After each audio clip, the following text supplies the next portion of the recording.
अब आप मुझे बताओ, इस सपने को पूरा किसी एक पार्टी की कट्टरपंथी रख के आप इस सपने को पूरा कर सकते हो? भाई यहाँ अगर मायावती जी की पार्टी वाले लोग हैं, इधर आजाद समाज पार्टी वाले लोग हैं, लेकिन इन दोनों को अगर देखा जाए तो इनके महापुरुष कौन है? बाबा साहब अम्बेडकर। भाई चंद्रशेखर आजाद जय भीम बोलते हैं ना, और मायावती जी भी क्या बोलती हैं? तो जब हमारा लक्ष्य वही है कि हमें बाबा साहब अम्बेडकर का सपना पूरा करना है, तो मेरा उनसे ये सवाल है कि आपके रास्ते अलग अलग क्यों हैं?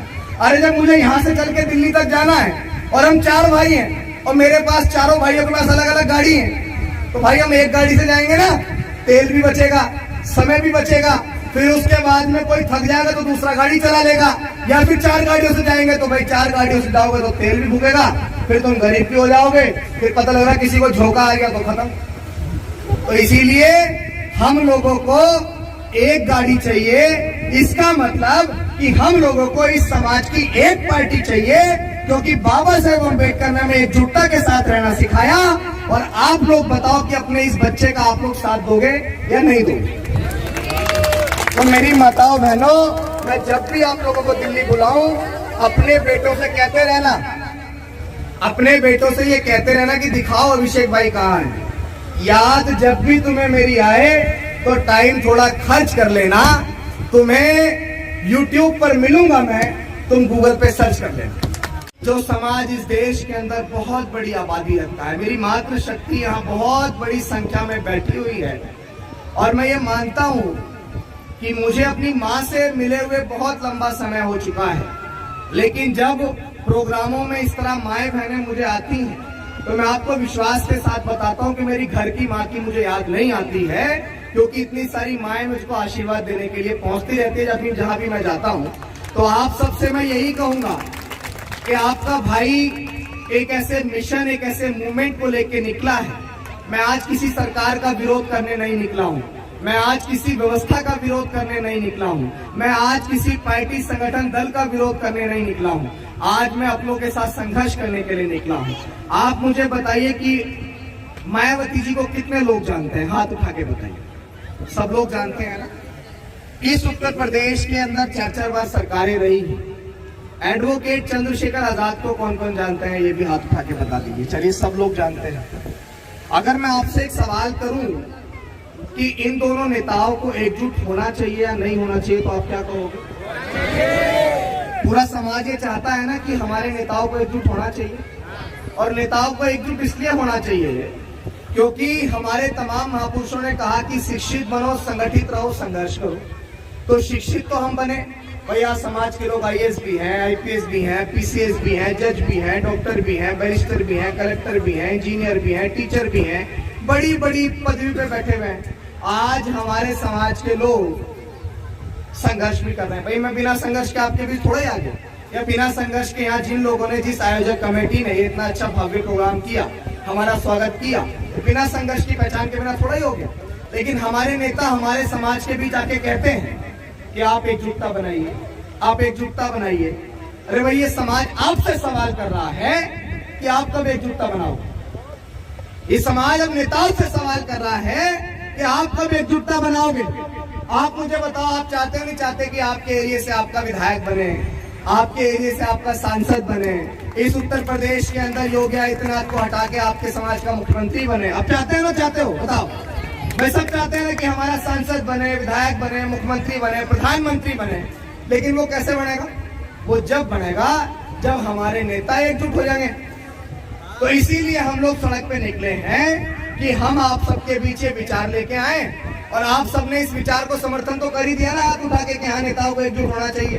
तो अब एक बात का और समर्थन कर दो कि जब मैं दिल्ली के जंतर मंतर या कहीं भी दिल्ली में एक बड़ा आंदोलन करूंगा, अपने नेताओं को घेरते हुए और उनसे सवाल करते हुए कि जिस सदी में डॉक्टर बाबा साहेब अम्बेडकर और मान्यवर कांशीराम साहब ने, बाबा साहेब अम्बेडकर ने अपनी 4-4 बच्चे कुर्बान करे थे ना, किस किस को पता है बताओ? 4-4 बच्चे कुर्बान करे थे ना। अगर आज आपके एक बच्चे के पेट में दर्द भी हो जाता है तो आप बेहतर से बेहतर डॉक्टर को ढूंढते हो नहीं ढूंढते हो?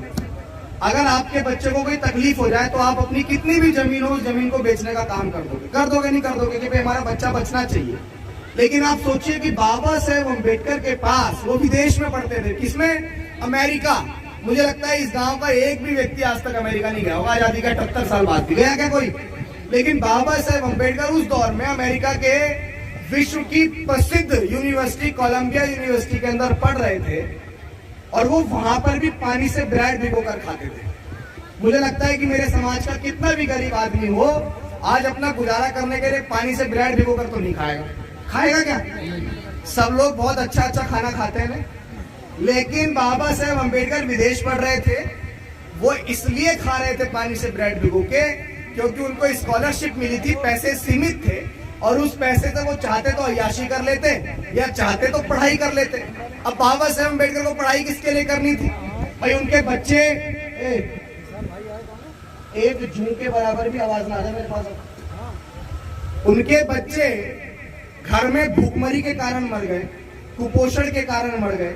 उनके बच्चे घर में, उनकी माँ थी, बाबा साहब विदेश थे, रमाबाई दूसरों के यहाँ झूठन मारती थी, उनके यहाँ गोबर पाथी थी, उनके घर झाड़ू पोछा करती थी, उससे जो भी पैसा मिलता था वो पैसा विदेश में बाबा साहेब अम्बेडकर को भी पढ़ने भेजती थी और अपने बच्चों को खिलाना पिलाना, उनकी सारी चीजें करना होता था। अब मैं आपसे सवाल करता हूं कि बाबा साहेब अम्बेडकर ने वो सारा स्ट्रगल, वो सारा संघर्ष, वो सारा त्याग या अपने 4 बच्चों की कुर्बानी किसके लिए करी भाई? बताइए किसके लिए करी? उस समाज के लिए जिस समाज को कभी नाई सम्मान से बाल भी नहीं काटता था, उस समाज के लिए जिस समाज का व्यक्ति कभी बेहतर से बेहतर शिक्षा भी हासिल नहीं कर सकता था, उस समाज के लिए जिस समाज का व्यक्ति IAS, IPS, PCS, जज, डॉक्टर, बैरिस्टर, कलेक्टर तो छोड़ दीजिए, जिस समाज का व्यक्ति छोटे से चपरासी की नौकरी भी नहीं कर सकता, जिस समाज का व्यक्ति सुबह शाम घर से बाहर भी नहीं निकल सकता, जिस समाज के व्यक्ति के गले में हांडी और पीछे झाड़ू हुआ करती थी, उस समाज को सम्मान का जीवन देने के लिए बाबा साहेब अम्बेडकर ने अपनी 4 बच्चे कुर्बान कर दिए। तो क्या अब हमारी जिम्मेदारी नहीं बनती है कि उनके बच्चों की कुर्बानी जो थी कि हम लोग उसको जाया जाने देंगे? क्या उनका जो संघर्ष था, उनका जो त्याग था, उनका जो समर्पण था, उनका जो बलिदान था, क्या हम लोग उसको जाया जाने देंगे? बस इसीलिए हम लोगों ने अपना घर छोड़ दिया। मुझे बहुत लंबा अरसा हो गया मैं अपने घर नहीं गया और मैंने ये संकल्प लिया है कि मैं लगभग 28 महीने तक अपने घर नहीं जाऊंगा।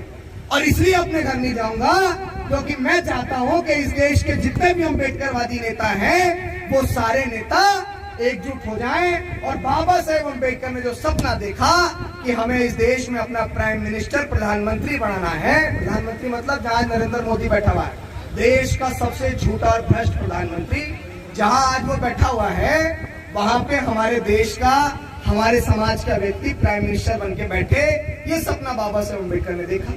अब आप मुझे बताओ, इस सपने को पूरा किसी एक पार्टी की कट्टरपंथी रख के आप इस सपने को पूरा कर सकते हो? भाई यहाँ अगर मायावती जी की पार्टी वाले लोग हैं, इधर आजाद समाज पार्टी वाले लोग हैं, लेकिन इन दोनों को अगर देखा जाए तो इनके महापुरुष कौन है?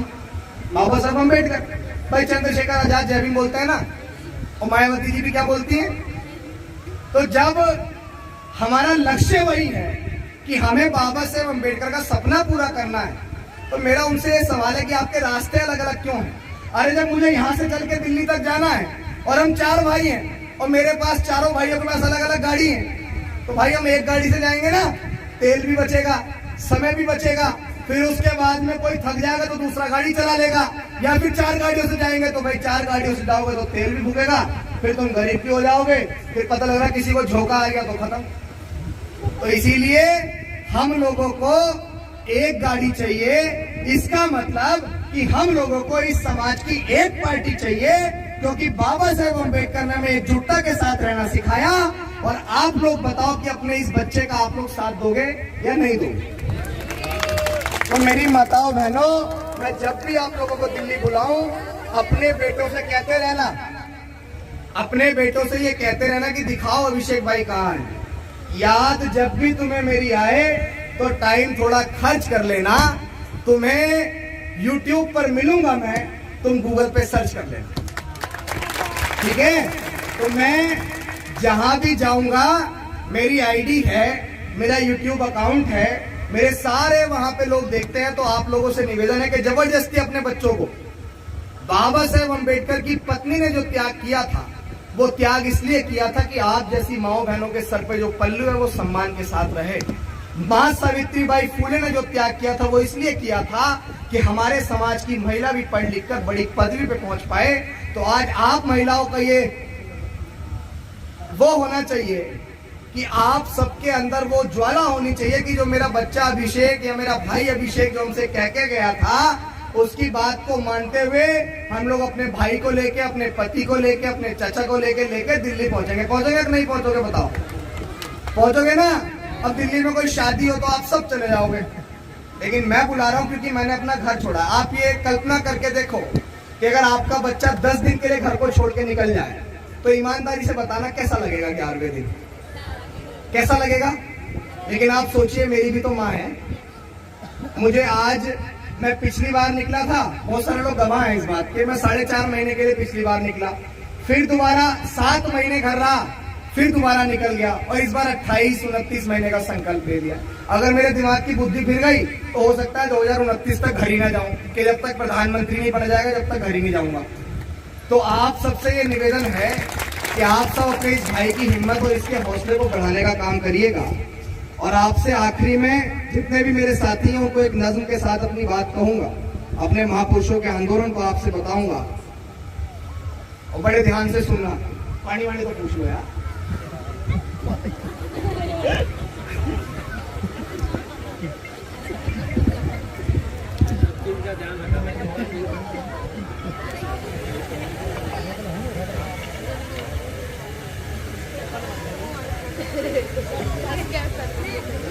जो बात मैं कह रहा हूं इस बात को आप बड़े ध्यान से सुनिएगा, क्योंकि मैं बहुत दिल से बोलने वाला व्यक्ति हूं, मैं बहुत ईमानदार कार्यकर्ता हूं। मैं आपके बीच अभी तक मैंने ये कहा कि मेरे पास वोट डालना, कहा तो नहीं मैंने? अभी तक मैंने ये कहा कि आप इस संगठन से जुड़ो, कहा तो नहीं मैंने? तो मेरा व्यक्तिगत कोई लालच किसी को कुछ नजर आ रहा है? मेरा इतना सा लालच है कि समाज का व्यक्ति देश का प्रधानमंत्री बन जाए तो हमारे महापुरुषों का सपना पूरा हो जाए। ठीक है, मैं नज्म आप सब लोगों से कह रहा हूँ। मेरे नौजवान साथी भी यहाँ खड़े हैं, जो मेरी ताकत है, और इन नौजवान साथियों के भरोसे से ही आज मैं पूरे देश के अंदर कहीं भी धाड़ पाता हूँ, तो इन सबके लिए भी जोरदार तालियां। साथ निभाओ सारे भाई, मिलकर मिशन बढ़ाएंगे, मिलकर मिशन बढ़ाएंगे। बिखरे हुए नेताओं को हम एक मंच पर लाएंगे, एक मंच पर लाएंगे। साथ दोगे नहीं दोगे बताओ? हाथ उठा के बताओ। साथ निभाओ सारे भाई, मिलकर मिशन बढ़ाएंगे, मिलकर मिशन बढ़ाएंगे। बिखरे हुए नेताओं को हम एक मंच पर लाएंगे, एक मंच पर लाएंगे। पहली लाइन पे आप सुनना कि हमारे महापुरुषों ने हमसे क्या कहा और जिस समाज के अंदर राजनीतिक चेतना जगाने वाले मान्यवर कांशीराम साहब ने क्या कहा। कांशीराम जी ने कह डाला संसद पे चढ़ाई करनी है, कांशीराम जी ने कह डाला संसद पे चढ़ाई करनी है। जो सरकार निकम्मी है हमें वो सरकार बदलनी है। कांशीराम जी ने कह डाला संसद पे चढ़ाई करनी है। जो सरकार निकम्मी है हमें वो सरकार बदलनी है। पूरे विश्व में भारत की एक अलग पहचान बनाएंगे, अलग पहचान बनाएंगे। बिखरे हुए नेताओं को हम एक मंच पे लाएंगे, एक मंच पर लाएंगे। आपको मैं बताऊं कि इस देश का लगभग 85% तबका शोषित था और उसकी संख्या इस देश में 85% थी। तो आप मुझे बताओ कि जिसकी जितनी संख्या भारी होती है उसको उतना हिस्सा मिलना चाहिए या नहीं मिलना चाहिए? इस देश में 15% वो लोग जिनको आप जनरल कहते हैं, उन लोगों को 10% रिजर्वेशन मिला हुआ है। कितना मिला हुआ है? 15% लोगों के हिस्से में 10% रिजर्वेशन। और हमारे हिस्से में कितना प्रिंस भाई बताओ? हमारे हिस्से में क्या है, 22% संख्या तो 15% नहीं मिल रहा। 22% हमारी संख्या और हमको रिजर्वेशन कितना मिल रहा है? और तब भी हमें कहते हैं हम आरक्षण वाले हरामखोरो, आरक्षण वाले तुम हो या हम हैं? हमें तो कम मिल रहा है, ज्यादा किसे मिल रहा है? और सबसे बड़ी बात ये कि आरक्षण भीख में नहीं मिला। आरक्षण डॉक्टर बाबा साहेब अम्बेडकर ने गांधी की जान बचाने के बदले लिया था। किसकी जान? गांधी की जान बचाने के बदले। पूना पैक्ट का समझौता था। बाबा साहेब अम्बेडकर विदेश से हमारे लिए 2 वोट का अधिकार लेके आए थे। हमारे देश के राष्ट्रपिता जो कागजों में हैं, वो राष्ट्रपिता जी उस पे बैठ गए थे अनशन पे, ऑनर अनशन पे, जी मैं मर जाऊंगा जी 2 वोट का अधिकार लोगे। तब वहां पे समझौता हुआ था, तब हमें आरक्षण मिला था। तो भीख नहीं आरक्षण, इस बात को हमेशा याद रखना। 100 में 90 शोषित हैं और शोषित ने ललकारा है। 100 में 90 शोषित हैं और शोषित ने ललकारा है। धन धरती और राजपाट पे 90 भाग हमारा है। इस भारत को जिसने लूटा उसको सबक सिखाएंगे। साथ निभाओ सारे भाई, मिलकर मिशन बढ़ाएंगे। हमारा सपना क्या है? हमारे महापुरुषों का सपना क्या था? ये भारत कभी सोने की चिड़िया भारत कहलाता था, लेकिन चंद चालाक लोगों ने बाहर से आकर हमारे लोगों को गुलाम बनाया, फिर हमारे हाथ से हथियार छीन लिए, हमें कभी लड़ने का अधिकार ही नहीं दिया, इसलिए भारत गुलाम हो गया। वरना अगर हमारे हाथ में हथियार होते तो ना अंग्रेजों की हैसियत थी, ना मुगलों की हैसियत थी कि वो इस देश में राज कर लेते। लेकिन हमारे हाथ में तो हरामखोरों ने हथियार ही नहीं दिए। इसीलिए मैं ये बात कह रहा हूं, सोने की चिड़िया का भारत हमको फिर से बनाना है। बनाएंगे नहीं बनाएंगे? सोने की चिड़िया का भारत हमको फिर से बनाना है। दिल्ली की गद्दी का तख्तो ताज हमें हथियाना है। सपना हमारा लाल किले से, सपना हमारा लाल किले से हम झंडा फहराएंगे। साथ निभाओ सारे भाई, मिलकर मिशन बढ़ाएंगे। पहले इस मिशन से मोड़ दिए जाओगे, फिर किसी न किसी जुल्म से जोड़ दिए जाओगे। अरे साथियों, वक्त है हाथ से हाथ की जंजीर बनाते चलो, वरना किसी रेशम के धागे की तरह तोड़ दिए जाओगे। आपके पास समय है, एकजुटता बना लीजिए। ज्यादा बात ना कहते हुए यही कहूंगा कि हम अपने घर को छोड़ के निकले हैं, तो आप सबको ये दर्द समझना भी चाहिए। और आप सब अब ये बताइए आखिर में कि आप बहुजन नेताओं को साथ लाने वाली इस मुहिम में हमारे साथ हैं या नहीं? हमारे नेता साथ आने चाहिए। भाई मैंने अपना घर छोड़ा तो कुछ सोच के छोड़ा होगा, मैं कोई समर्थ परिवार से नहीं हूँ, आप सबके भरोसे से चल रहा हूँ।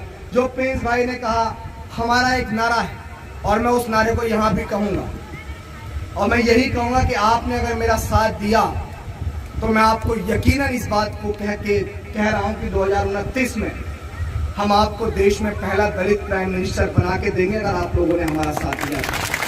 क्योंकि मेरे हौसले बहुत बुलंद हैं, मेरे हौसले इतने बुलंद हैं कि अभी मैं बहुत धीरे धीरे से मैं पूरे देश की यात्रा करने निकला हूँ। 28 राज्य हैं देश में, 28 राज्यों के अंदर मुझे जाना है। इसके बाद दिल्ली में हम लोग यात्रा करेंगे।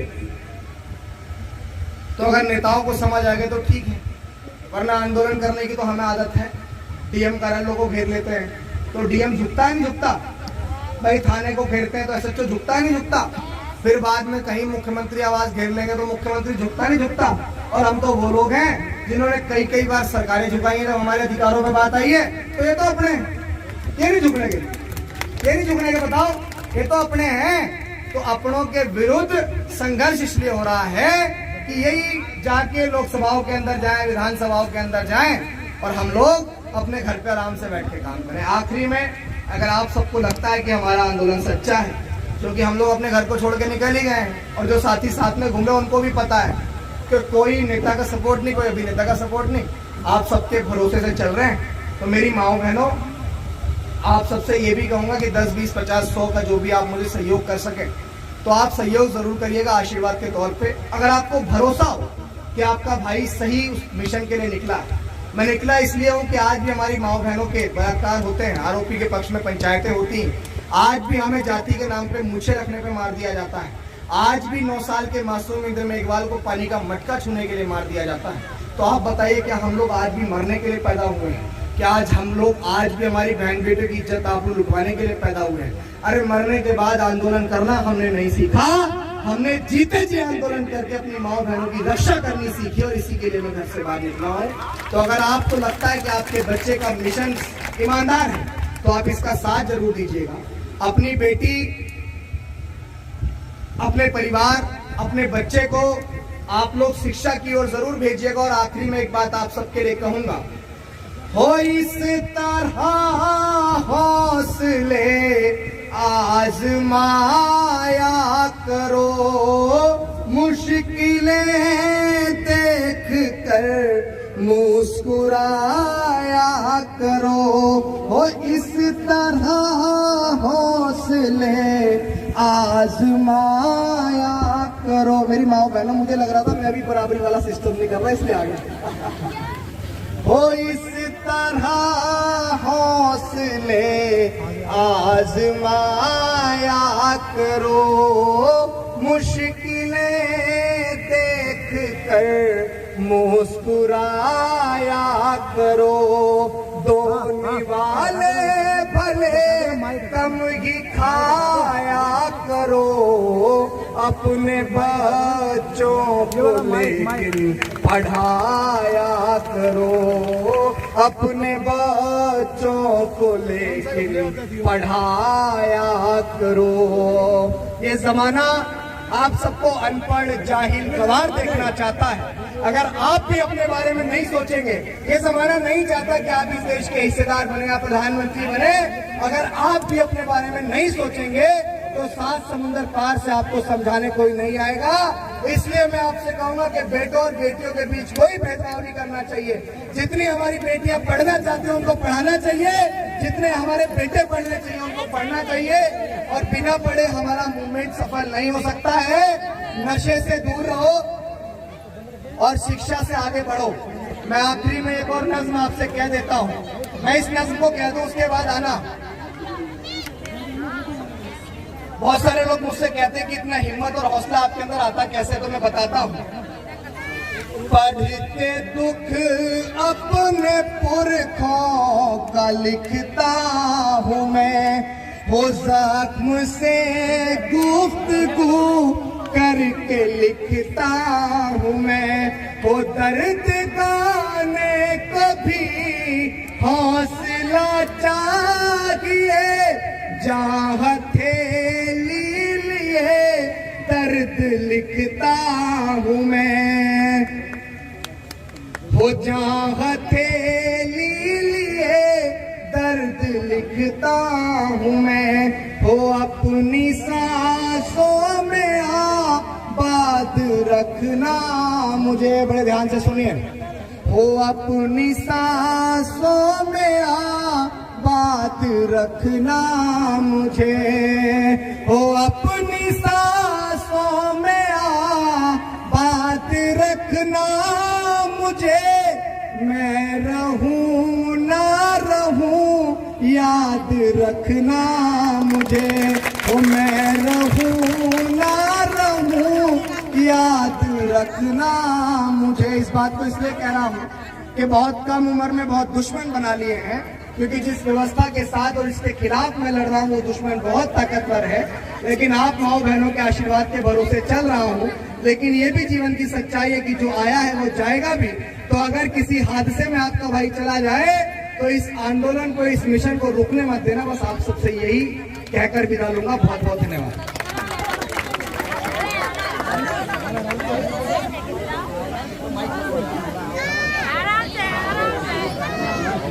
इनको दे दो, इनको।